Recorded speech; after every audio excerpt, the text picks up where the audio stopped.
అసలు ఇలా అవుతుందని అయితే నేను అనుకోలేదండి. ప్రయోగాలు చేసిన ప్రతిసారి నేను సక్సెస్ అయ్యాను. ఈసారి అయితే ఫెయిల్ అయింది. అది ఎందుకు ఫెయిల్ అయిందనేది చూసేయండి ఈ వీడియోలో.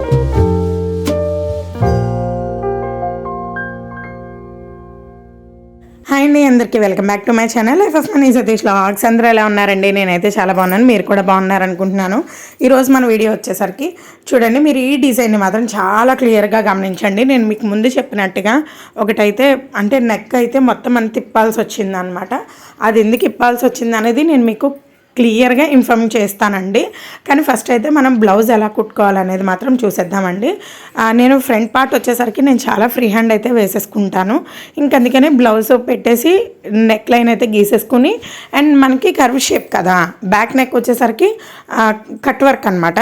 సేమ్ అదే cut work pattern half circle గీసేసుకున్నాను అనమాట. గీసేసుకుని ఇంకా గొలుసు కుట్టు అయితే వేసేసుకుంటున్నాను. 2 లైన్స్ గొలుసు కుట్టు అయితే వేసుకున్నానండి. ఎందుకు 2 లైన్స్ గొలుసు కుట్టు వేసుకుంటున్నాను, నేను ప్రతిసారి కూడా ప్రతి వీడియోలో కూడా స్టార్టింగ్ పూసలు వచ్చినప్పుడు షుగర్ బీట్స్ వచ్చినప్పుడు ఖచ్చితంగా చెప్పే విషయం అదే అండి. ఏంటంటే మనం షుగర్ బీట్స్ వచ్చినప్పుడు ఫ్రంట్ 2 లైన్స్ వేసుకుంటే మనకి బాడీకి టచ్ అవ్వకుండా అవి బ్లాక్నెస్ రాకుండా ఉంటాయని మాత్రం నేను స్టార్టింగ్ 2 లైన్స్ వేసుకుంటాను. దట్టు మనం టైలరింగ్కి ఇచ్చినప్పుడు టైలర్ వాళ్ళు కూడా కుట్టేటప్పుడు ఆ పూసల మీదకి మిషన్ ఎక్కేసింది అనుకోండి, కట్ అవ్వకుండా ఉంటాయని కూడా నేను ఫ్రంట్ 2 లైన్స్ అయితే వేస్తానండి. 2 or 3 ఎన్ని లైన్స్ అన్నా మనం వేసుకోవచ్చు అనమాట. నేను ఇప్పుడు అలానే వేసుకున్నాను. అండ్ ఇంకా షుగర్ బీడ్స్ లైన్ అయితే వేసేసాను. షుగర్ బీడ్స్ లైన్ చూడండి ఎంత దగ్గరగా నీట్గా ఒకటే ప్యాటర్న్లో ఎలా వచ్చాయో.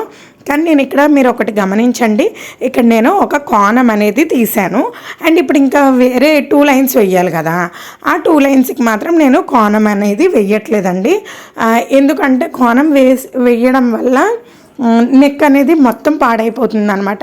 నేను మీకు చెప్పాను కదా ముందే, నెక్ అనేది పాడైపోయింది అని చెప్పేసి అదైతే ఇప్పి కుట్టానండి. మళ్ళీ నెక్ మొత్తం అంతా కూడా విప్పేశాను అనమాట.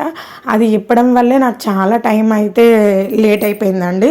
అండ్ ఇప్పుడు వచ్చేసరికి సెకండ్ లైన్ వచ్చేసరికి నేను యాంటిక్ బీడ్స్ అనేవి వేస్తున్నానండి. పెద్ద బీడ్సే, మీడియం సైజ్ బీడ్స్ అనమాట.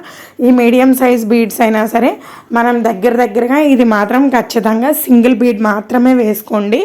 అంటే మాకు కొంచెం అలవాటు దాని మీద ఏంటంటే దగ్గరగా వేసుకుంటాం అనమాట. కొంచెం టైట్గానే కిందకి పుల్ చేసుకుంటానండి. దారాన్ని కొంచెం కిందకి పుల్ చేసుకున్నాం అనుకోండి, మనకి ఎక్కడ వరకు అయితే పూసందో అక్కడతో సూది మనం పెట్టి పుల్ చేస్తాం కదా, దానివల్ల ఏంటంటే ఇది పూస దగ్గర ఆగిపోతుంది అనమాట దారం.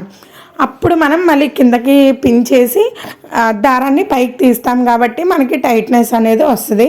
కొత్తగా నేర్చుకునే వాళ్ళు ఏం చేస్తారంటే సింగిల్ పూస వేసుకుంటే సరిపోతుంది. ఇలాంటివి కూడా మీరు ప్రాక్టీస్ చేయాలండి. మీరు ప్రాక్టీస్ చేస్తే ఖచ్చితంగా మీకు అంటే చిన్న చిన్న పీసెస్ కింద వేసుకుని మంచిగా ప్రాక్టీస్ చేయండి. ప్రాక్టీస్ చేస్తే మీకు కూడా వర్క్ అనేది చాలా నీట్గా అనేది వస్తుందండి. సేమ్ అలానే మొత్తం అన్నీ అనమాట. షుగర్ బీడ్స్ కానివ్వండి, యాంటిక్ బీడ్స్ కానివ్వండి, పెరల్స్ బీడ్స్ కానివ్వండి, ఏమైనా సరే మనం అలా దగ్గరగా లాక్కుని వేసుకోవడం వల్ల వర్క్ అనేది చాలా నీట్గా వస్తుంది. అండ్ ఇప్పుడు వచ్చేసరికి యాంటిక్ బీడ్స్ కంప్లీట్ అయిపోయాయి కదా, అంటే సెకండ్ లైన్ యాంటిక్ బీడ్స్. ఇప్పుడు థర్డ్ లైన్ వచ్చేసరికి మళ్ళీ షుగర్ బీడ్స్ వేసుకోవాలన్నమాట. చూడండి సేమ్ అలానే వేస్తున్నాను. షుగర్ బీడ్స్ కూడా సేమ్ అంతే అండి, దగ్గరగానే వేసుకుంటున్నాను. కానీ కోణం అయితే తీసుకురావట్లేదు. ఫస్ట్ షుగర్ బీడ్ లైన్ మాత్రమే నేను కోణం తీసుకొచ్చాను. సెకండ్ లైన్ అండ్ ఇంకా థర్డ్ లైన్ మాత్రం ఎక్కడికక్కడికి ఆఫ్ చేసేసి మీరు కావాలంటే ముడి వేసుకోవచ్చు. లేదంటే కనుక సెకండ్ రో మళ్ళీ ఎక్కడైతే స్టార్ట్ అవుతుందో అక్కడి నుంచి అయితే మళ్ళీ మీరు వర్క్ అనేది స్టార్ట్ చేసేయచ్చు అనమాట. అండ్ ఇప్పుడు ఈ వర్క్ అనేది థర్డ్ లైన్ అనేది కంప్లీట్ అయిపోయింది కదండి. అయిపోగానే ఇప్పుడు నేను ఇంకొక లైన్ అంటే పైన లేయర్ అనమాట, సెకండ్ లేయర్ లైన్స్ అయిపోయాయి. ఇప్పుడు సెకండ్ లేయర్ అనేది నేను వేసాను అనమాట. 3 లైన్స్ కూడా సేమ్ యాజ్ ఇట్ ఈజ్. కానీ ఇక్కడికి వచ్చేసరికి మనకి కోణం అనేది వచ్చిందండి, మీరు గమనించినట్టయితే.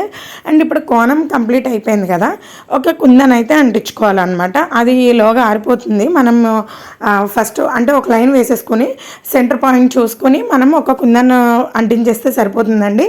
అప్పుడు ముందు తర్వాత 2 లైన్స్ కూడా వేసేసుకోవచ్చు అనమాట. అవి కంప్లీట్ అయ్యేసరికి కుందన్ కంప్లీట్గా ఆరిపోతుంది. మనం ఇదిగోండి, నేను ఫస్ట్ చూడండి అవుట్లైన్ వేసుకుని ఎలా వర్క్ అనేది లాంగ్ అండ్ షార్ట్ మొత్తం అంతా కూడా లాంగ్ స్క్రీన్ షాట్ నీట్గా అనేది లాగేసుకున్నాను అనమాట.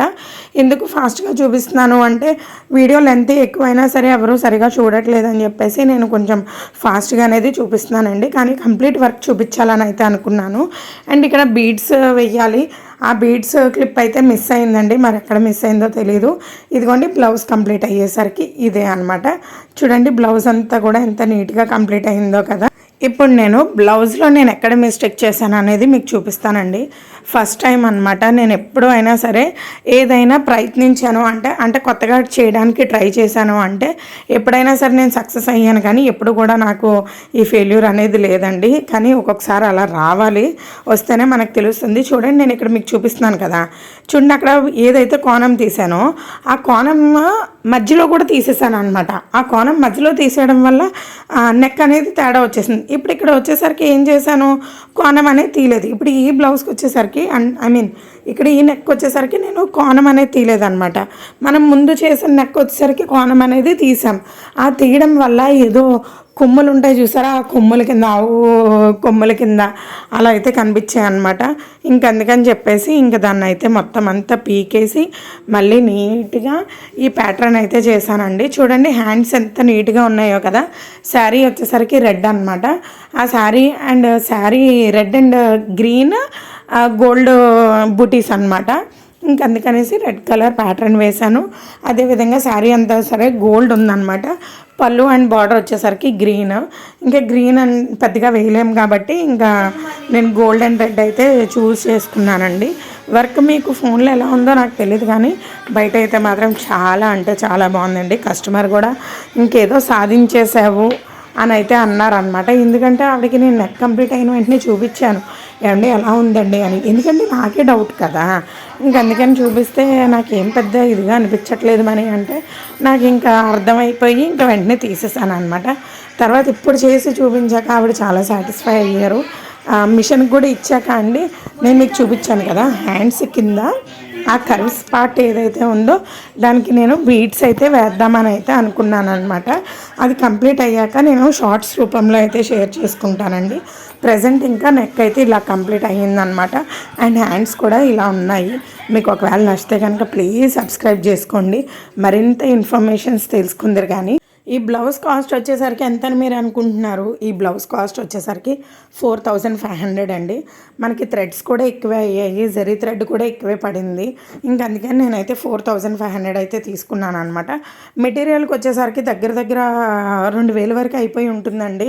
ఎందుకంటే చాలా ఎక్కువ బీడ్స్ పెట్టాలి, థ్రెడ్స్ పెట్టాలి, ఇవన్నీ కూడా చాలా ఎక్కువ ఉన్నాయి కదా. తర్వాత హ్యాంగింగ్స్ కూడా వేయాలి కదండి, మనమే వేయాలి.